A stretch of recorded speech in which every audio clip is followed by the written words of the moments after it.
Bab 86, Kepergian Ibu. Jeritan pilu Riana memenuhi sebuah ruangan di mana Bu Nana terbujur kaku dan tertutup selembar kain berwarna putih. Wajahnya pucat dan ada memar di bagian kening akibat terjatuh di kamar mandi tadi.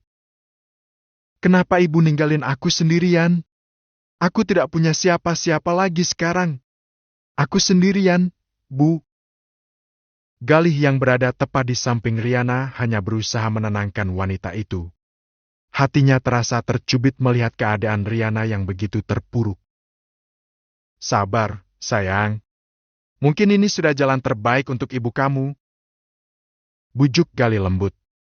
Ia membawa Riana keluar dari ruangan itu dan mendudukkannya di kursi. Selama beberapa saat Riana terus menangis. Galih tak beranjak sedikit pun dari sisinya. Ia memberi ruang bagi wanita itu untuk melepas semua luka hatinya. Hingga beberapa saat kemudian, Riana mulai sedikit tenang. "Padahal beberapa hari lagi ibuku akan bebas. Tapi kenapa ini semua harus terjadi?" Galih menggenggam tangan wanita itu. "Kamu harus bisa ikhlas supaya ibu kamu pergi dengan tenang. Ingat, kamu tidak sendirian. Kamu masih punya aku." Tak ada sahutan dari Riana. Ia hanya menyandarkan tubuh lemahnya di dada lelaki itu. "Aku akan urus administrasi dulu, biar ibu kamu bisa dipulangkan." Riana mengangguk pelan, pasrah pada takdir kemana akan membawanya. Di sisi lain, Aileen masih terpejam ketika samar-samar mendengar suara dering ponsel. Perlahan ia membuka kelopak matanya yang masih dikuasai kantuk, kemudian melirik sang suami yang juga masih lelap dengan posisi sedang memeluknya. Tangannya terulur meraih benda pipih tersebut. Ada kerutan tipis pada kedua alisnya melihat nama yang tertera pada layar. "Kak Galih?" Ia melirik ke arah jam di dinding. Merasa sedikit aneh sebab tidak biasanya Galih menghubungi dirinya sepagi ini. Bahkan suasana di luar masih agak gelap. "Halo, Aileen?" Suara Galih terdengar menyapa lebih dulu. "Iya, ada apa, Kak?" balas Aileen, sesekali mengucek mata demi menghilangkan kantuk. "Maaf, aku ganggu sepagi ini. Aku mau memberitahu kabar duka." Seketika jantung Aileen berdebar. Napasnya pun terasa sesak. "Berita duka apa, Kak?" "Ibunya Riana berpulang. Semalam jatuh di kamar mandi dan dilarikan ke rumah sakit." Informasi yang diberikan Galih membuat seluruh tubuh Aileen terasa lemas. Bola matanya mendadak berbalut kristal bening. "Kak Galih tidak sedang bercanda, kan?" tanya Aileen dengan suara yang terdengar gemetar. "Ya, aku ada bersama Riana di rumah kontrakannya. Kami baru saja sampai di rumah." Perlahan isak tangis mulai terdengar. Samar-samar Aileen pun dapat mendengar suara tangisan Riana memanggil ibunya. "Aku akan ke sana sekarang." Setelah panggilan terputus, isak tangis Aileen memenuhi seisi kamar.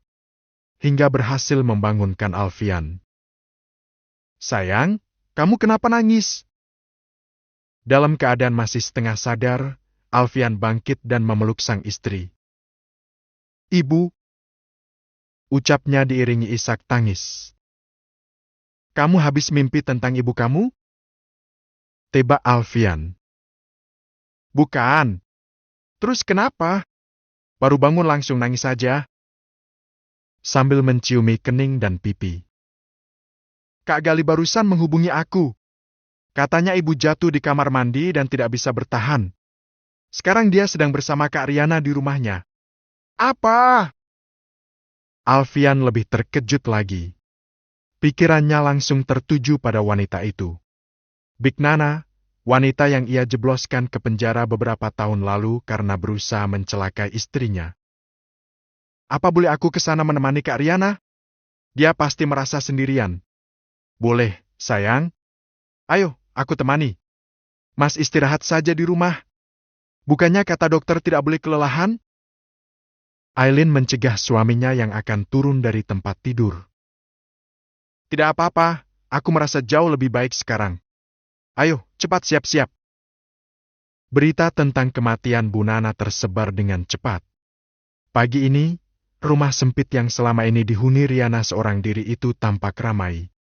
Pelayat datang secara bergantian, tetangga sekitar dan juga beberapa staf. Tak terkecuali Bara. Setelah mendengar kabar kematian ibu dari wanita pujaannya, tentu saja ia menjadi orang yang ingin selalu ada di sisi wanita itu. Namun, apa yang ia dapati di rumah itu membuatnya terkejut sekaligus bertanya-tanya. Sebab Galih tak beranjak sedikit pun dari sisi Riana. Bahkan sesekali tampak menyandarkan Riana di bahunya. Kenapa aku merasa mereka terlalu dekat seperti sepasang kekasih? Bukannya Galih pacaran dengan Vero? Pertanyaan itu hanya dapat ia simpan dalam hati. Bahkan hingga ke pemakaman, Galih tak sedikit pun meninggalkan Riana hingga tak ada celah bagi Bara untuk mendekat. Sehingga yang dilakukan lelaki itu hanya memantau dari jarak aman.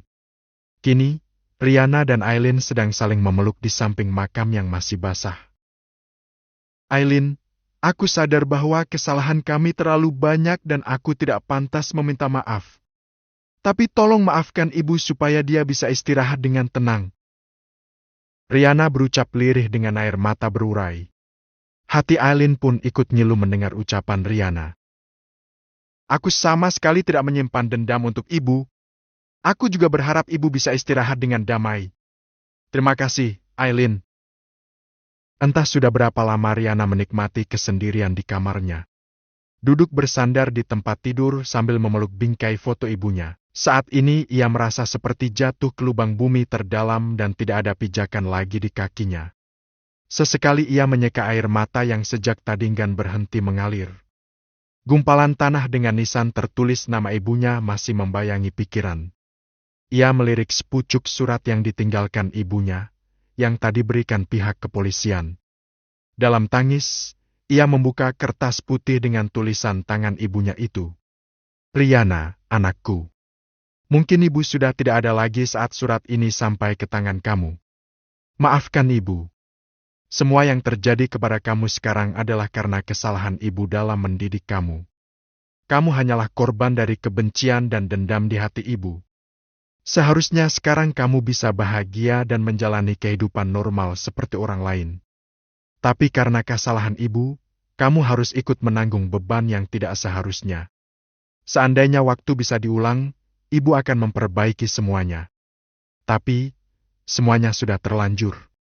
Biarkan penyesalan ibu menjadi pelajaran berharga untuk kamu, nak. Jangan biarkan dendam mengikis kasih sayang yang ada di dalam hati kamu. Sampaikan juga permintaan maaf ibu kepada Aileen. Ibu hanya bisa berharap semoga kalian selalu dalam lindungan Allah, dimanapun berada. Aku bawa makanan untuk kamu. Kamu belum makan sejak semalam. Kedatangan Galih mengalihkan perhatian Riana. Ia menyeka air mata, lantas menyembunyikan sepucuk surat yang ditinggalkan sang ibu di bawah bantal. Sejak meninggalkan pemakaman, ia belum mengeluarkan suara sedikit pun. Galih memilih duduk tepi tempat tidur. Aku belum lapar. Jawabnya pelan. Tapi kamu bisa sakit, sayang. Sebelah tangan Galih terulur membelai puncak kepala. Ia mulai khawatir, sebab Riana tampak pucat dan lemah. Aku akan makan nanti. Ia menatap lelaki di hadapannya. Kamu juga pasti lelah menemani aku sejak semalam. Kamu boleh pulang. Untuk sekarang, tolong biarkan aku sendiri. Aku tidak akan membiarkan kamu sendirian di saat seperti ini. Kenapa kamu sangat keras kepala? Aku mau sendiri. Sekarang aku sadar ini semua hukuman atas perbuatan jahatku di masa lalu. Tolong pergi dari sini dan turuti permintaan keluargamu. Kamu bisa mendapatkan wanita yang jauh lebih baik dari aku. Namun, ucapan Riana sama sekali tak dihiraukan Galih. Ia tetap menemani wanita itu meskipun berulang-ulang Riana mengusirnya. Alfian bisa meninggalkan keluarganya dan memilih Aileen. Aku juga bisa melakukan itu. Pada akhirnya kamu lihat sendiri, keluarga Darmawan bisa menerima Aileen sekarang. Itu karena Aileen wanita baik. Sedangkan aku, semua orang tahu masa laluku. Siapa yang mau menjalin hubungan dengan wanita seperti aku? Kamu wanita baik dan aku tahu itu. Galih hampir berteriak. Sikap Riana seolah mengikis kesabarannya. Aku tahu seperti apa kamu menghukum diri sendiri atas perbuatan di masa lalu dan itu sudah cukup. Tangis Riana kembali menggema di udara. Melihat Riana dalam keadaan terpuruk seperti ini membuat Galih tidak tahan. Ia memeluk wanita itu, meskipun Riana terus menolak. Tanpa disadari oleh keduanya, sepasang tangan telah mengepal mendengar pembicaraan itu. Hati Barasrasa diremas mendapati bahwa wanita yang selama ini mengisi hatinya ternyata milik lelaki lain dan orang itu adalah sahabatnya sendiri. Sejak kapan mereka pacaran? Bagaimana bisa aku tidak menyadari kedekatan mereka? Alfian kembali ke kamar setelah berhasil menidurkan si kecil Boy. Begitu memasuki kamar, ia mendapati Aileen sedang berdiri menghadap jendela. Sejak pulang dari pemakaman tadi, Aileen banyak diam dan melamun. Kenapa sih, sayang? Dari tadi diam dan melamun. Bisik Alfian sambil melingkarkan tangan ke tubuh wanita itu. Memeluknya dari belakang sambil menciumi puncak kepala. Dalam hitungan detik sudah terdengar isak tangis. Alfian membalikkan tubuh wanita itu dan menariknya ke dalam pelukan. Semakin lama, isak tangis Aileen semakin menjadi-jadi. Kamu sedih karena ibunya Riana meninggal? Bisik Alfian sambil mengusap punggung. Dia ibuku juga, Mas.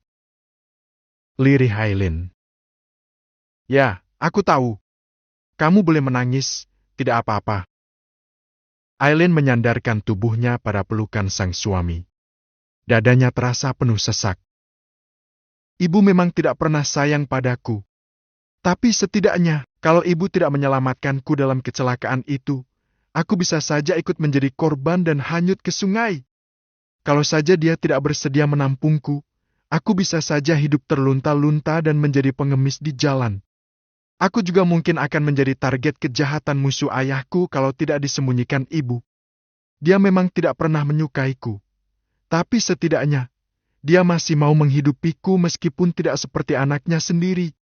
Dan kalau ibu tidak menjualku malam itu, mungkin aku tidak akan pernah bertemu dengan kamu. Alfian terdiam, yang ia lakukan hanya mengeratkan pelukan. Bersambung.